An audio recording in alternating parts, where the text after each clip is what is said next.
Hey, sister. Here we go. You're smiling.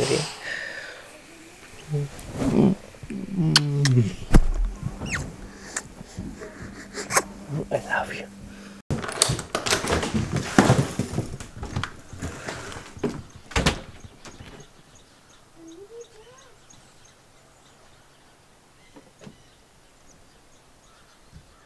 Good morning, guys. How long has it been since you've seen a video like this from me? Hey! Dad, you taking the talk? Yeah, I gotta load in some garbage first. Go close the door, you're letting all the heat out. It is cooling down. Fall is here. I've made some changes to my setup in hopes that it'll help me get a little bit more content on the go for you guys. That's the hope. So I'm just chiming this one in the middle of the truck project to let you guys know that the truck content was filmed like over the last couple months. The truck is working great. It's a great truck, but got to do a little bit of work with it right now.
Welcome back to the Kay and I's workshop. It's been a while since you guys have been in here.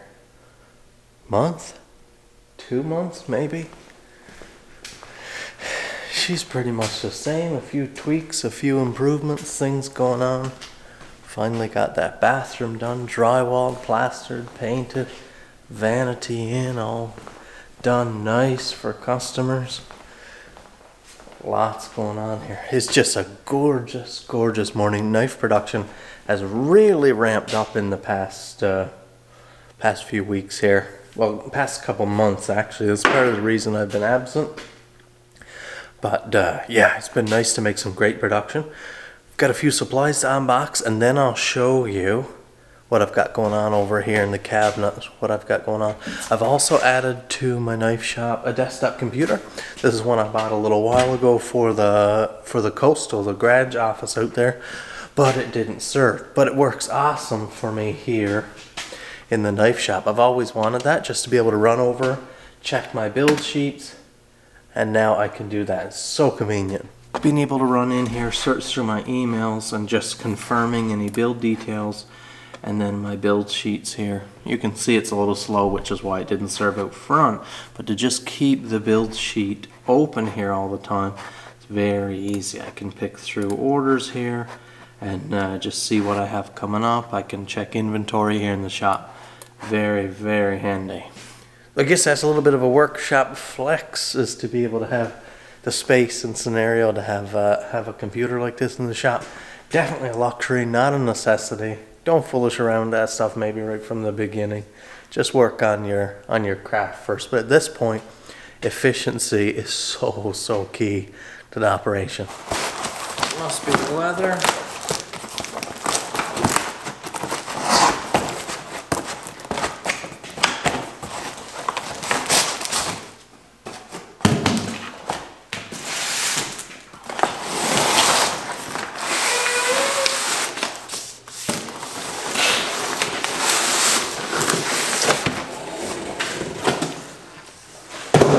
Here's another little tip for you guys. If you're ordering a lot of materials, ordering often, packages with a bunch of stuff, always take the time to look at the packing sheet to see your invoice, what you ordered. Usually the packer will be checking off items. That's not done here, so I want to make sure that what I ordered and paid for is in here. Quite a few times, definitely more than 2 or 3. I've had packages show up, and after looking through the inventory or the order sheet, there's something missing from there, or they put a wrong item instead of what I ordered, a different color or a different material belt, something like that. So definitely worth a couple minutes to check. Oh, that's a beautiful, beautiful hide selection. Went with a little tougher grain this time. Last couple hides I've got of Craftsman. I usually order like a Craftsman, and the last couple hides have been really soft, more supple than I like. And this is nice. This is a little bit more of an exotic mix. They're always rolled this way with the good side out. Always re-roll them right away. You don't want this rolling around on your workbench and in storage all the time. You want the suede side down.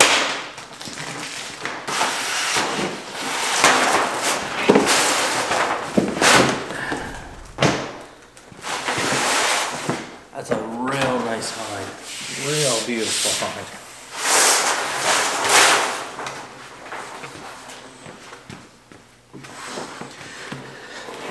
This way now in storage, sitting on the bench there, the rough side, the inside of all your sheets is what's sitting on the bench, and you can just roll out on the cutting board like this, just a few inches or whatever you need, and you don't have to be unrolling your hide.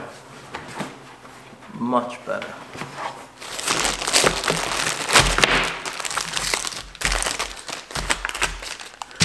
So just a light restock of what was used. Should be 2 of those. Black rivets, 2 packs. Brass rivets, 2 packs.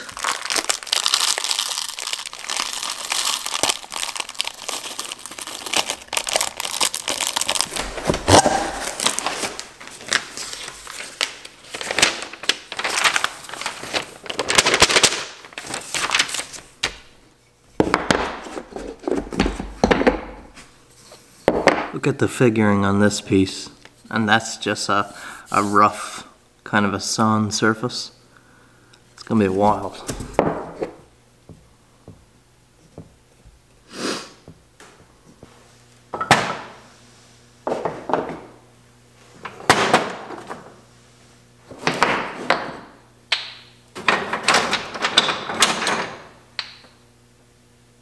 Let's have a look here at what's on the table, guys. And I actually have a few extras this time because of mishaps and extra steel. So let me just show you what I've got going on here. I know you guys always enjoy seeing the blades. This is a Warrior. I released a batch a little while ago with a bunch of mammoth tooth, and they all sold right away. But I had another set of scales in motion, and a guy really wanted one, and I said, you know what?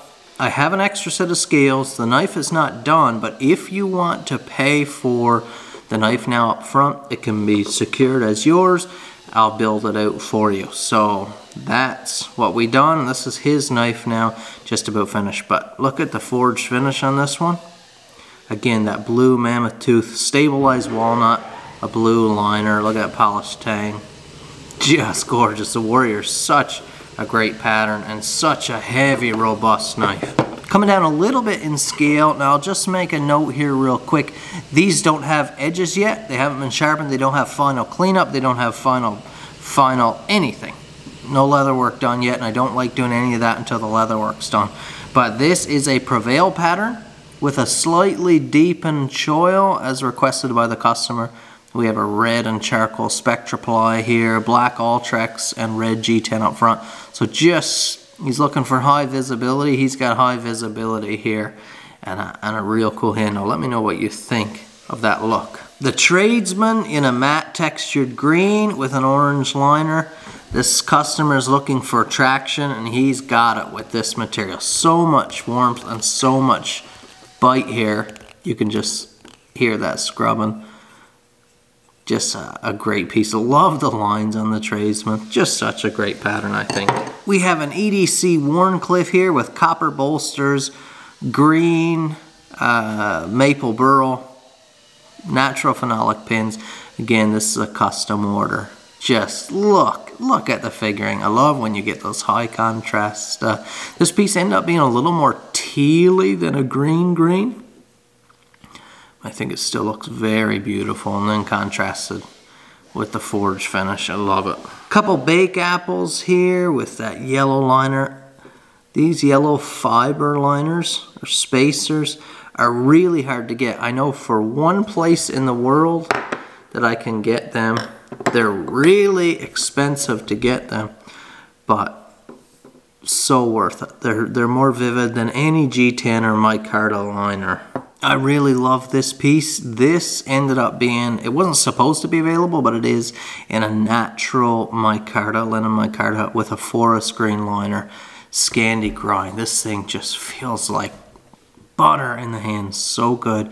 But what happened, this was intended to be a custom order for a client, and I checked the build sheet when I was 3/4 of the way through, and I missed one of the design elements that they asked for. So I said, well, this is getting put on the site now. It's a stunning knife.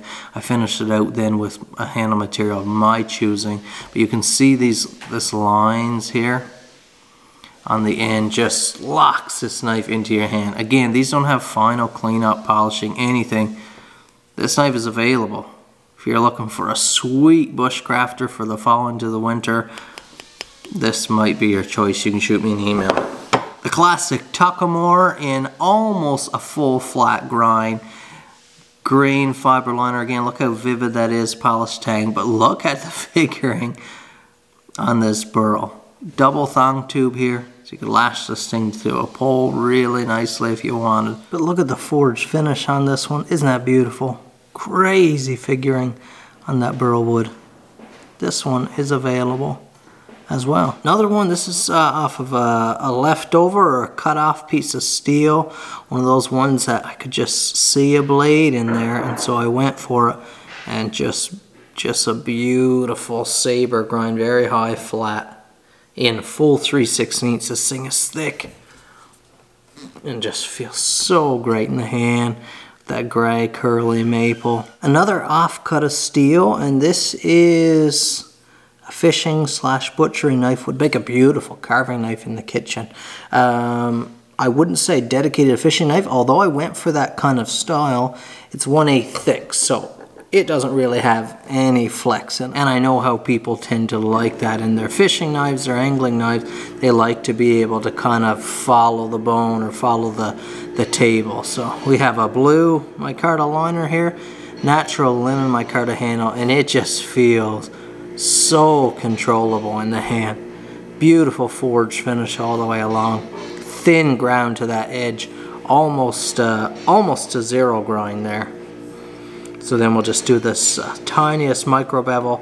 This thing will be razor sharp. And then we have maybe the shining star on the bench.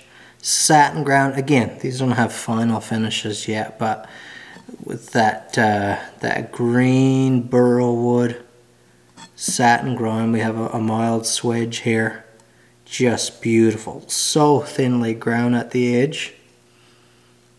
Look at that beautiful satin finish. Again, no edge yet. That's why I'm handling this like this. But German style, beautiful. We've got to make a custom block for this. Just a single knife block.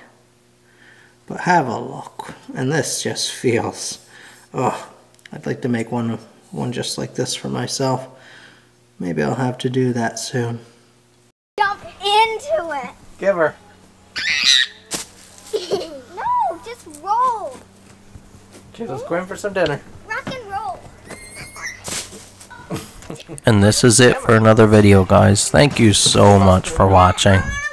Some of the greatest joys of my life right here. And I just thought when I was looking at this clip I captured of my youngest baby in the high chair, You guys have seen all 4 of my babies sit in this high chair and grow through their different stages. I've been filming a long time. I've been sharing parts of my life for a long time. And look at this. This was my youngest just a year ago. And now here she is. Life just keeps moving so quickly, guys. Treasure every moment. Thanks for watching this video. We'll see you in the next one.